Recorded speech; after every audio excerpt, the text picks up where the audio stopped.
Sa mapagpalang umaga po sa ating lahat. Muli ako si Miat Sebastian and welcome to our daily devotion with Pastor Russell Ocampo. And today is October 2, 2025 and our topic is all about paano makalaya sa porn addiction.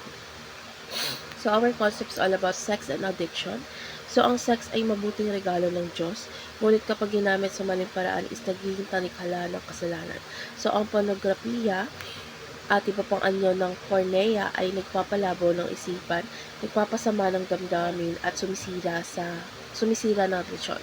Ngunit may tunay na kalayaan sa pamamagitan ni Kristo na tumutubos at nagbabalik ng dalisay na pagganasa ayon sa disenyo ng Diyos.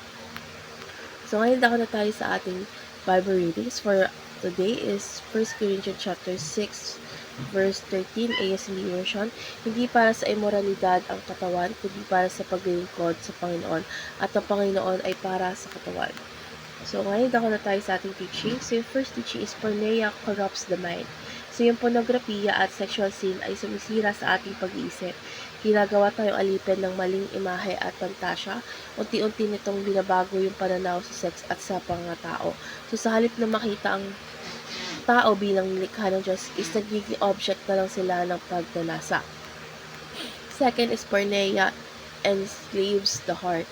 So kapag nasanay ang puso sa maling gawain, is nagiging mahirap itong talikuran. So nagre-resulta ito sa guilt, shame at kawalan ng kasiyahan. So tanging ang biyaya ni Kristo ang makakabali ng kadena at makakapagpuno ng totoong pag-ibig. Third is porneia destroys the body. So hindi lang isip at damdamin ang apektado, kundi pati katawan natin. Yung sobrang addiction is nakakasira ng kalusugan at relasyon sa iba dahil ang katawan ay templo ng Diyos, kaya hindi ito dapat ibaba sa kasalanan. Ngayon, dito na tayo sa ating application. Break the chains of addiction. First is flee from porneia at all costs. So, hindi dapat makipagkompromiso sa tukso, kundi kailangan natin agad tong talikuran. Alisin yung access sa pornography at iwasan yung sitwasyon na magdadala sa pagkakasala. Ang mabilis na paglayo kasi ay tanda na katalinuhan at pagsunod kay Kristo. Second is form an accountability group. So, wag labanan ng tukso mag-isa. So, kailangan ng kapatiran na magpapaalala, magdarasal, at maghihikayat sa tamang landas. So, yung pagbubukas ng struggle ay unang hakbang patungo sa kalayaan. And last is fight through the cross of Christ.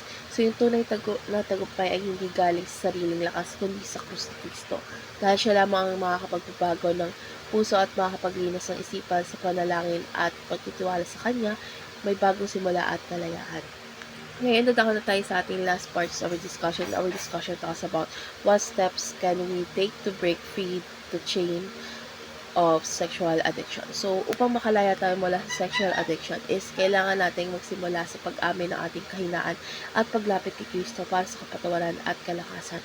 So, mahalagang iwasan sa lahat ng uri ng tukso, magkaroon tayo ng accountability partner at munain ang isip at puso ng salita ng Diyos.